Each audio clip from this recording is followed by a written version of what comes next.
Hello everyone. Recently central cabinet ने national education policy 2020 यानी कि NEP को अप्रूव कर दिया। इस नई एजुकेशन पॉलिसी में एक तरफ तो कुछ वही पुराने प्रॉमिसेस हैं कि ड्रॉप आउट स्टूडेंट को वापस लाएंगे, कॉलेज में सीट्स बढ़ाएंगे और रिसर्च कल्चर को स्ट्रॉन्ग बनाएंगे। इसके अलावा कुछ ऐसे प्रोविजंस भी हैं जो हमारे एजुकेशन सिस्टम को पूरी तरह ट्रांसफॉर्म कर देंगी। NEP 2020 को हम 2 पार्ट्स में डिवाइड कर सकते हैं।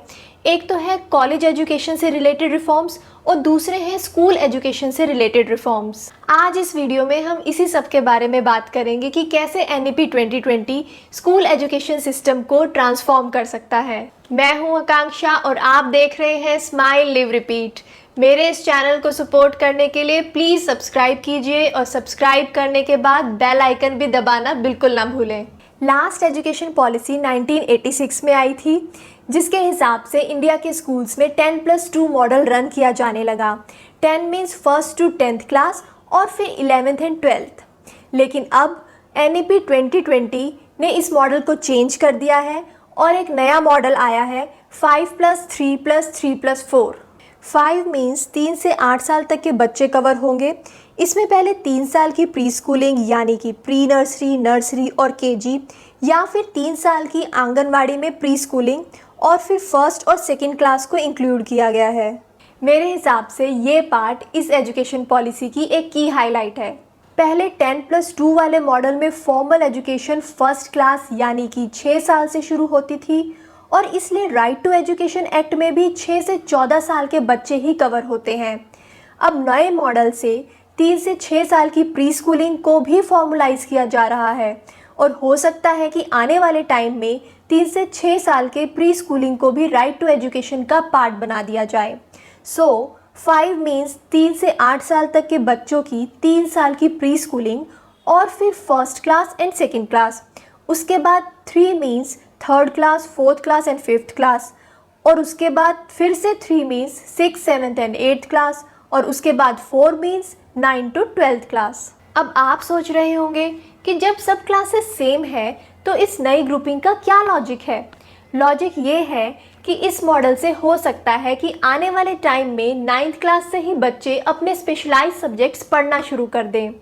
जो सिस्टम अभी 11th क्लास में है वही चेंज अब 9th क्लास से होने लगेगा। New NEP also states that students will have increased flexibility and choice of subjects. There will be no rigid separations between arts and sciences, between curricular and extracurricular activities, between vocational and academic streams. यानी कि अगर किसी student ने medical के subjects choose किए हैं और वो साथ में अगर हिस्ट्री पढ़ना चाहता है या फिर कोई वोकेशनल कोर्स पढ़ना चाहता है तो वो पढ़ सकता है। अब ये प्रोविज़न है तो बड़ा इंटरेस्टिंग, बट इस टाइप के कॉम्बिनेशंस वाले सब्जेक्ट्स स्टूडेंट्स ऑप्ट करेंगे या नहीं करेंगे ये तो बाद में ही पता चलेगा। इसके अलावा NEP में स्कूल एग्ज़ाम से रिलेटेड एक बड़े रिफॉर्म के बारे में बात की गई है। NEP states that all students will take school examinations in grade 3, 5 and 8 which will be conducted by the appropriate authority. Board exams for grade 10 and 12 will be continued. यानी कि हो सकता है कि आने वाले टाइम में स्कूल एग्ज़ाम सिर्फ 3rd, 5th और 8th क्लास में ही होंगे। बाकी क्लासेस में कॉन्टिन्यूस असेसमेंट के बेसिस पे बच्चों को आगे वाली क्लासेस में प्रमोट कर दिया जाएगा और उसके बाद क्लास 10th में और 12th में बोर्ड एग्जाम्स होंगे। न्यू NEP आने के बाद क्लास 6 से ही वोकेशनल ट्रेनिंग दी जाएगी ताकि स्टूडेंट्स कॉलेज कंप्लीट होने के बाद अपना खुद का स्टार्टअप, कोई बिजनेस या फिर कोई वर्कशॉप स्टार्ट कर सके। अब हम सब जानते हैं कि आने वाले टाइम में जॉब्स की काफ़ी कमी होने वाली है।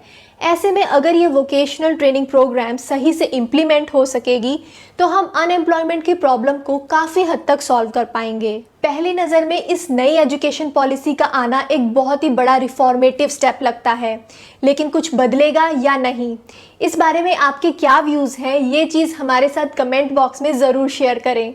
अगर आपको ये वीडियो अच्छा लगे तो प्लीज़ इसे लाइक करें, शेयर करें और सब्सक्राइब ज़रूर करें। सब्सक्राइब करने के लिए मेरे लेफ़्ट में दिख रहे फ़ोटो आइकन पर क्लिक करके सब्सक्राइब करें और बाद में बेल आइकन भी ज़रूर प्रेस करें। Thank you.